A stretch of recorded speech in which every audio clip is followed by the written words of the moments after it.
The internet is both a blessing and a curse to humanity. One can learn anything from this entire ocean of knowledge and achieve whatever they want to achieve in their life. And at the same time, one can completely destroy their life just by wasting their time on the internet. Got a question? Google it. Having a hard time solving math problem? Just search it on YouTube and you will find thousands of videos solving the problem based on same concept. These were just two examples out of millions. Everyone knows the power of internet and its advantages. And for most of us, the internet is a virtual thing. It's made of email, Instagram posts and YouTube videos. But it's also a physical thing. Have you ever wondered how does the internet work? Or what it's made of? In this episode of Crazy Facts, we are going to answer all the questions related to this topic. So without any further ado, let's jump right into the video. Let's start by clearing some of the popular misconception about the internet. Internet is not a cloud. Internet is not a web. It's a wire. Well, many wires buried in the ground that connects computers all around the world to communicate or to data transfer. When thousands or millions of computers, mobiles, servers and routers connect is known as internet, also known as interconnected network. Before understanding how exactly the internet works, one must know what are servers and what is the use of them to have a better understanding of how the internet works. As I said before, the internet is all about communication and data transfer. Anything and everything that is on the internet is stored somewhere on servers. From videos to images to articles, everything is stored on servers. Even the video you are watching right now is also a kind of data stored somewhere on a server. So servers are basically computer hardware or software which stores the data and makes them accessible to the public. When this video got uploaded on the internet, this data got stored somewhere on a server. And right at the moment when you clicked on this video, the data got downloaded on your mobile for the timing. And that's exactly why you are able to watch this video.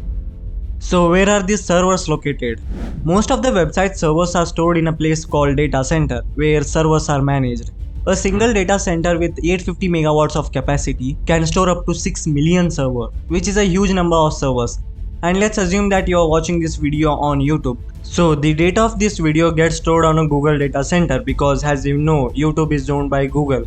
And just like Google, there are many data centers around the globe like Facebook, Microsoft, Amazon and many others.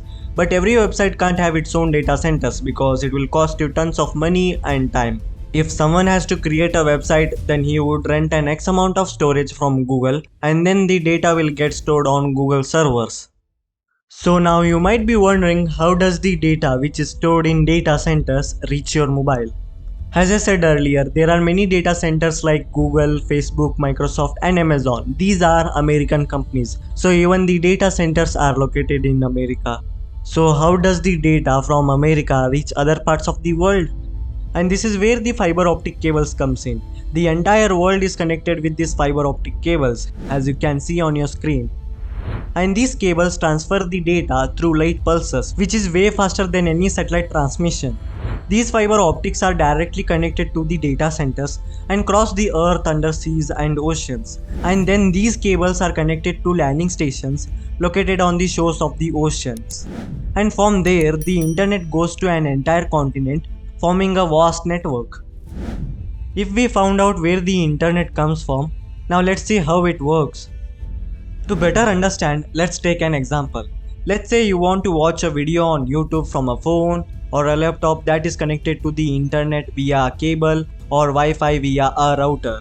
The data you want to access is stored on a server. But how does this data get to you? Any device connected to the internet is identified by a unique group of numbers called IP address, and the IP address of your phone or laptop is provided by your ISP, Internet Service Provider. Also, the server where the data you want to access is stored also has an IP address. So through the IP, the information has a sender and a receiver. Moreover, suppose you want to access google.com for example. In that case, it also has an IP address hidden under a domain name to be easier to use, because for us humans, it's much easier for us to remember a name than a group of numbers. This is where DNS technology comes in, which works like a phone book. Specifically, DNS associates a name for each website IP address in the world. From here, this data request that you made is sent to the respective server and the data transfer to you starts. The data flows through the fiber optic cables in the form of light pulses and thus reaches your router. From here, the data is transmitted by the router in the form of electrical signals via internet cable or Wi-Fi. But what if you use the internet through mobile data? Well, the data is transmitted through the same optical cables to a cell tower, and from there the internet is transmitted to you in the form of electromagnetic waves. Since we use the internet daily, I think it's important that we understand what the internet is and where it comes from. I hope this video has helped you to understand how the internet works.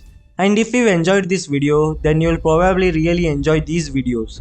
Make sure to check them out, and I'll see you in the next episode of Crazy Facts. Peace.